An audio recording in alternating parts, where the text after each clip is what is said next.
Muito bem, nós sabemos que a palavra de Deus nos traz de uma maneira tão clara, com tanta luz, a respeito das coisas do fim, as coisas que aconteceriam.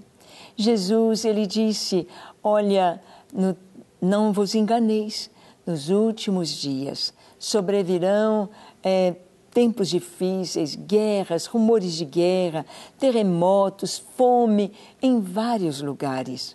Mas não é o fim, é o princípio das dores. O Senhor falou a respeito de tantas coisas e depois os apóstolos como Paulo, Pedro, mesmo João e o livro do Apocalipse nos trazem o cenário do tempo do fim. Nos trazem esse cenário de tantas trevas sobre todas as nações. As coisas que aconteceriam. E nós vemos como que o Senhor fala também a respeito da igreja, a respeito do povo de Deus. Olha o que está escrito em 2 Pedro, no capítulo 2, os versículos 20, 21 e 22.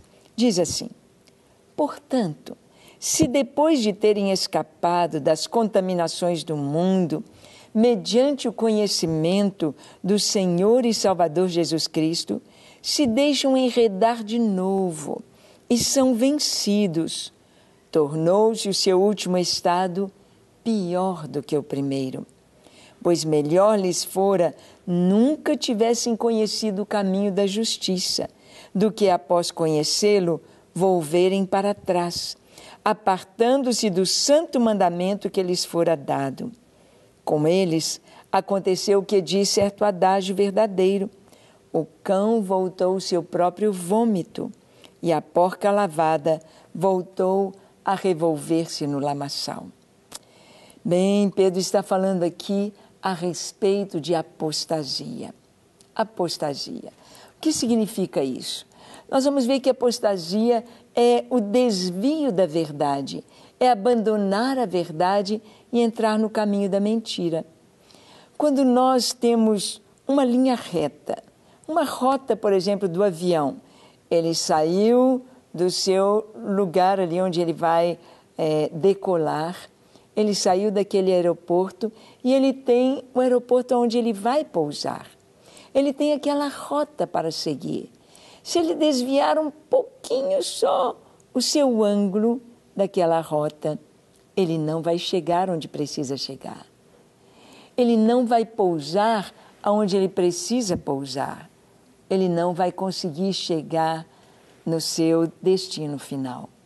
Nós não podemos desviar sequer 1 milímetro, podemos dizer assim, da nossa rota, do que Deus planejou para nós, para a igreja, para nós irmos até o final, para nós alcançarmos o final para o qual fomos destinados, a glória de Deus, a presença de Deus. Mas nós fomos feitos para termos uma trajetória reta, olhando firmemente para o autor e consumador da fé, Jesus, nos diz Hebreus capítulo 12, o qual, em troca da alegria que lhe estava proposta, suportou a ignomínia, suportou a cruz, suportou a vergonha, sabendo para onde ele ia, sabendo o que ele iria alcançar. Assim também nós sabemos aonde vamos chegar, como devemos fazer e precisamos ter esta rota sem desviar dela, nem um pouquinho. Geralmente, a apostasia, ela vem com vamos dizer assim, um embrulho de uma coisa muito piedosa. Ela vem de uma forma assim, muito bonita e atraente para alcançar os corações. A apostasia não chega já falando coisas grosseiras, coisas que chocam. Não, ela chega com sutilezas. E aqui Pedro diz assim, que a apostasia surge dentro da igreja, no meio da igreja, no meio daqueles que têm o seu nome no rol, no meio daqueles que foram batizados, no meio daqueles que receberam a instrução, o discipulado. Portanto, se depois de terem escapado da contaminação do mundo, mediante o conhecimento de Jesus, se deixam enredar de novo e são vencidos. Tornou-se o seu último estado pior do que o primeiro. Jesus falou a respeito disso. Ele falou que quando um demônio deixa uma pessoa, deixa uma vida, ele sai, anda por lugares escusos e ele procura um pouso e não achando, ele diz: eu vou voltar para a casa de onde eu vim. Eu vou voltar para aquela pessoa de onde eu fui expulso. E ele chama outros 7 demônios piores do que ele e entram naquela vida. E o estado dela fica pior do que antes. Pessoas que se deixam enredar de novo. Pessoas que caem na fé, desviam, esfriam e, por qualquer coisa, estão fora do caminho. Nós sabemos que dentro da igreja nós temos tantas pessoas que tiveram uma experiência tão linda com Cristo. Mas há muitas pessoas que vão caminhando com o Senhor e por qualquer motivo, por qualquer coisinha, estão deixando de congregar, estão deixando a igreja, estão deixando de ler a Bíblia, estão deixando de orar. E aí o inimigo aproveita. E geralmente essas pessoas que se desviam, que estão frias, mergulham no pecado e elas vivem uma situação tão difícil, porque elas conhecem um pouco do lado bom. Elas não conseguem aproveitar todo o prazer do pecado, porque elas sabem, há uma acusação, há algo dentro delas que elas conhecem a verdade, que impedem de gozar o mundo como as outras pessoas que não conhecem. Mas ela, lá no mundo, não consegue gozar tudo porque conhecem a verdade, mas não vivem a verdade. Então, há aquela coisa tão terrível no seu interior.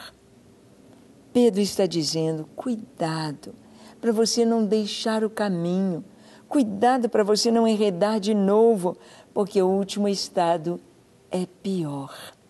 A apostasia é o afastamento da verdade.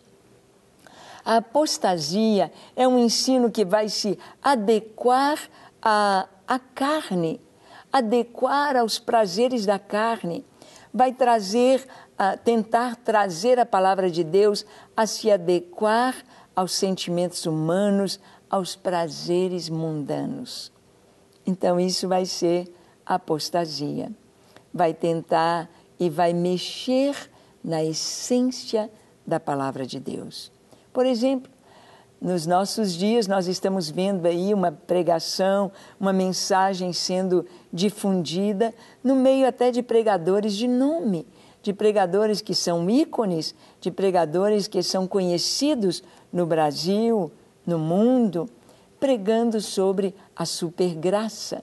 A graça de Deus, eles dizem que pela graça Jesus já perdoou todos os nossos pecados, os presentes, os do passado e os do futuro.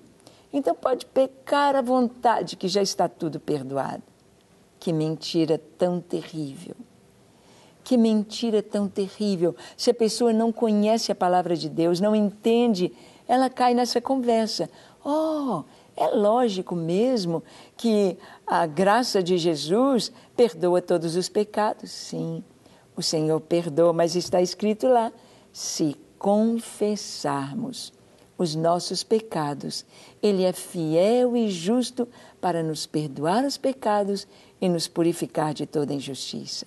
O pecado tem de ser confessado e abandonado.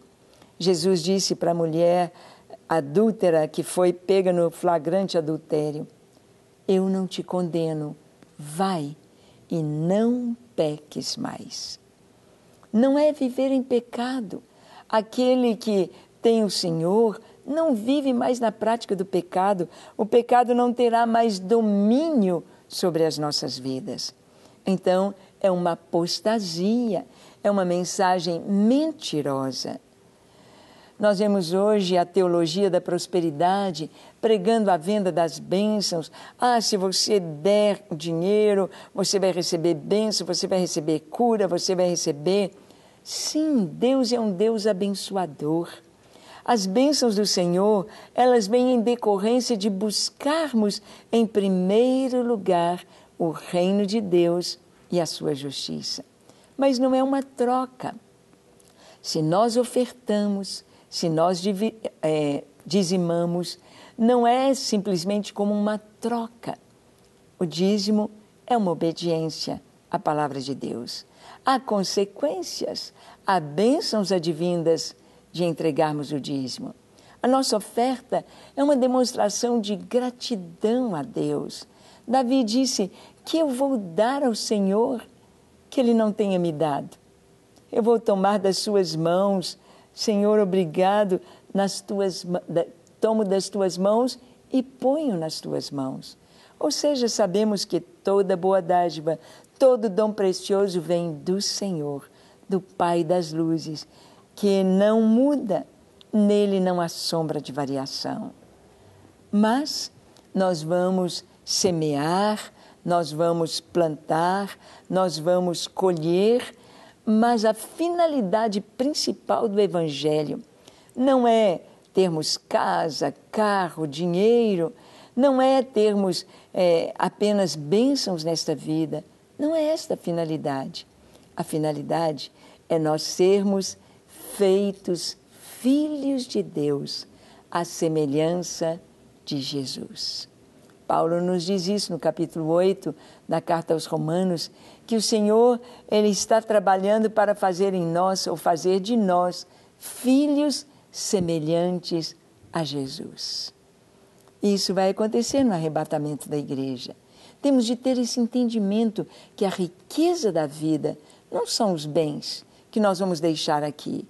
Não é a empresa, não é a casa, não é o carro, não é o avião, não é a fazenda. A nossa riqueza está em Cristo. A nossa riqueza está nas coisas espirituais. Por isso devemos olhar para o alto. Como está a sua vida? Você tem crido nas realidades da palavra de Deus ou tem sido engodado pelas falsas doutrinas, falsos mestres e pela apostasia que aí está? Vamos orar? Feche seus olhos, curve a sua fronte. Se for possível, se ajoelhe e ore comigo dizendo assim: Senhor, eis-me aqui em Tua presença. Eu abro o meu coração, eu te confesso como meu Deus, o meu Senhor, meu Salvador, meu Rei, meu Pai, meu Deus. Eu me entrego a Ti totalmente, te peço perdão para os meus pecados, lava-me, sara-me, purifica-me e encha-me da Tua doce presença. Ó Senhor, eu pertenço a Ti. A minha vida é Tua, tudo que sou, tudo que eu tenho, é tudo Teu, Senhor. E que Tu me uses na Tua obra, na Tua causa, que Tu me dês a alegria de ver vidas sendo abençoadas através da minha vida. Eu me entrego a Ti para ser Teu, hoje e eternamente. Amém. Pai, que cada pessoa que nos assiste receba o toque especial do Senhor, o toque de paz, de cura, de bênção, de entendimento da Tua vontade. Receba o toque do Senhor que traz a Tua presença em cada lar, em cada pessoa que ora conosco nesta hora. Abençoamos no nome de Jesus. Amém, amém e amém. Graças a Deus. Que você possa viver firmado na palavra, sem se desviar. Nunca deixe a palavra de Deus. Nunca deixe de congregar. Busque e ama ao Senhor enquanto você viver. E até o nosso próximo encontro, no próximo programa, quando aqui estaremos compartilhando com você a palavra de Deus. Aqui na Rede Super. Até lá!